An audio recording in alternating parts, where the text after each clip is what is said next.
Mas este rei, este homem, que conquistou o mundo da sua época, ousou em seu coração achar que era soberano e que era Deus.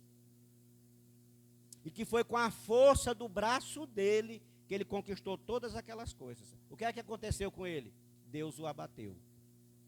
E assim Deus o faz com todas as pessoas que tentarem usurpar desta autoridade que só a ele pertence. Vocês estão conseguindo me entender, irmãos? Então, independente do que alguns digam, se era um anjo ou se era um homem, o fato aqui é, Deus o abateu. Porque Deus jamais vai dividir a autoridade dele, soberana, de soberano com ninguém.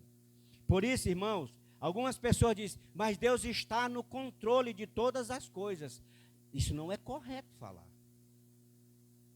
Tá certo? E quando eu estudo sobre a autoridade, é que eu vou entender sobre isso. Deus, como soberano, ele tem o controle para intervir a qualquer momento. E ele compartilhou isso. Então tem coisas que ele deu para que você e eu tivéssemos o controle. Por exemplo, quem tem o controle de quem governa no Brasil? Não vamos falar de corrupção, não vamos falar de canalice dessas pessoas que estão lá. Vamos partir do ponto de que eles estão fazendo um bom trabalho. Todos os três poderes, tá certo? Quem é que tem o controle? Hã? Presidente? Não, quem tem o controle somos nós. A cada 4 anos nós intervimos. Vai sair um bocado agora ou vai permanecer. Quem está no controle nesse momento? São eles. Que nós colocamos eles lá. Entendeu? É mais ou menos isso. Entende? Deus tem o controle da vida do pastor Antônio. Mas quem está no controle da vida do pastor Antônio nesse momento? Sou eu. Eu faço o que eu quiser. Aí, meu irmão, ele está olhando de lá. E a qualquer momento, como ele tem o controle, ele toma de volta. Lembra que Jesus disse, minhas ovelhas, elas são minhas. Ninguém toma elas de mim. Eu dou quando eu quero, e quando eu quero eu reavejo elas. Olha o que Deus diz, eu corto e eu saro. Eu dou a vida e eu tiro a vida. A mim me pertence a vingança. Isso é ter o controle. Entendeu? É isso que eu preciso entender. Então, quando eu estudo sobre a autoridade, eu vou começar a compreender algumas coisas. E aí eu vou me comportar da forma certa. Entende? Ó, ter o controle é ter poder. Eita glória. E há uma diferença entre ter poder e ter autoridade. Parece as mesmas coisas, né? Não. Autoridade geralmente é para estar junta, mas poder e autoridade são coisas que são diferentes. Queres um exemplo? Você sai daqui, aí quando você chega lá naquela placa, lá chega na PA, Evaldo, tem uma placa, pare. Na verdade, em cada cruzamento tem uma placa, pare. Faça assim com a sua mão. Quantos param? Para mesmo? Tem certeza? Se não vir nenhum carro passando uma moto, você para? Não vem e passa. Não é assim? Mas a placa está mandando o quê, irmãos? Você tem que parar, mesmo que não venha carro e nem moto. Evaldo, muitos caem nessa pegadinha, né, Evaldo? Na hora de fazer a prova, no Detran, o trânsito, ele vem aqui de boa, olha para um lado e para o outro, não vem ninguém, ele não para, ele vai embora. E a placa está dizendo pare. Por que a pessoa não parou? Porque aquela placa, ela é uma autoridade. E ela deu uma ordem. Por que ela não parou? Porque aquela placa não tem poder, ela tem autoridade. Agora, sabe o que é incrível? Agora, recentemente, na nossa cidade, colocaram radar. E lá está escrito na placa, a 60 por hora. O radar está dizendo aqui, você tem que passar no máximo a 60 quilômetros. Quantos passa acima?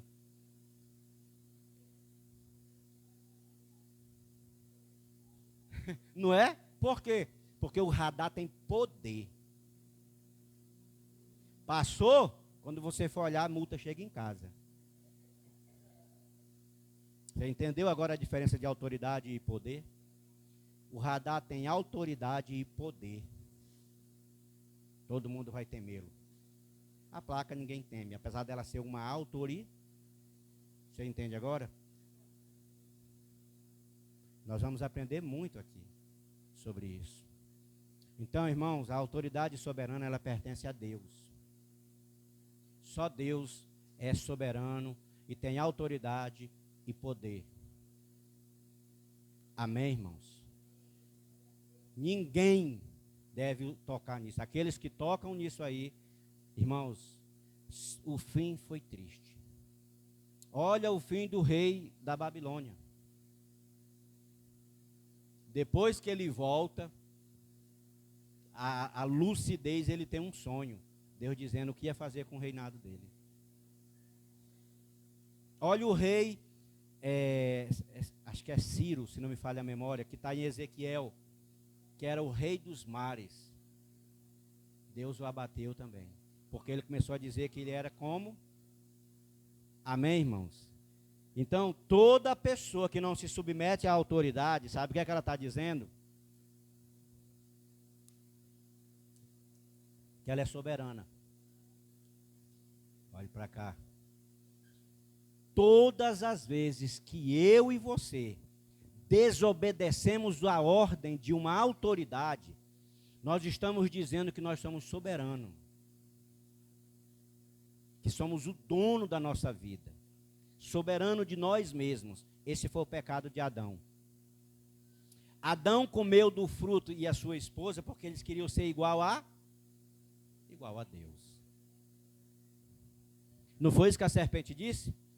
Se tu comer, tu vai ser igual a Deus? Então, irmão, todo homem quer ter riqueza. E depois que ele tem riqueza, ele quer ter posses. Depois que ele tem posses, ele quer ter poder. Vocês acham que aqueles ministros do Supremo Tribunal, que os deputados, que esses caras que estão lá há muitos anos, não os que estão chegando agora, eles estão lá por causa de dinheiro? Poder. E por poder, irmãos, nós somos capazes de coisas aterradoras. De cometermos as mais terríveis aberrações por causa de poder. Então, entendamos isto, irmãos. A queda deste rei, que está em Isaías capítulo 14, aconteceu porque ele tentou usurpar para si mesmo a autoridade soberana, a qual é reservada somente para Deus. Que os líderes religiosos sejam advertidos, que eu e você sejamos advertidos a nunca cometer este erro. Porque nós podemos, sim, cair neste mesmo caminho, neste mesmo erro, neste mesmo pecado que esses homens do passado caíram. Jesus Cristo, ele é o que, irmãos? Vocês não estão anotando, não estou nem aí. Olha, preste atenção. Quem é o cabeça da igreja? É o pastor? Aqui, irmãos, a gente arruma um grande problema com a mulher sendo pastora. Quem é o cabeça da casa? E se botar uma mulher para ser a pastora da igreja, quem é o cabeça? Você percebe como não bate com o ensino bíblico?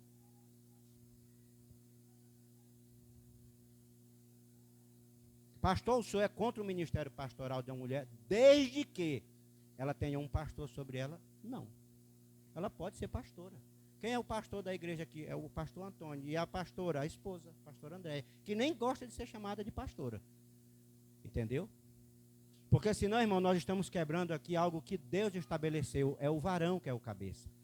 No caso da igreja, quem é o cabeça? É Jesus. E a igreja é o quê, irmãos? A noiva. É A esposa. Então é a esposa que é o cabeça agora?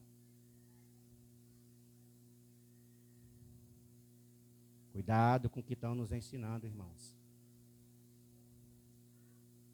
Cuidado. Eu vou falar porque está sendo gravado. Eu não estou dizendo que eu sou contra a mulher ser pastora. O que eu estou dizendo é que para uma mulher pastorear dentro de uma igreja, tem que estar o marido dela lá, o pastor.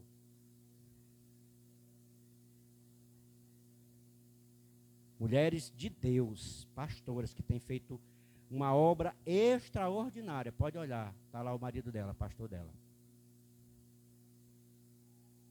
Nós não podemos inverter as coisas, irmão.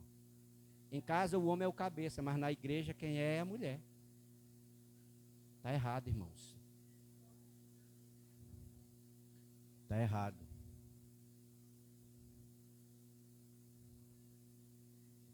Eu não falei que eu ia falar coisa hoje que eu ia desconstruir?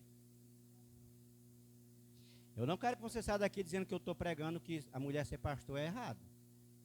Eu estou dizendo que uma mulher pastora precisa que o marido dela seja pastor.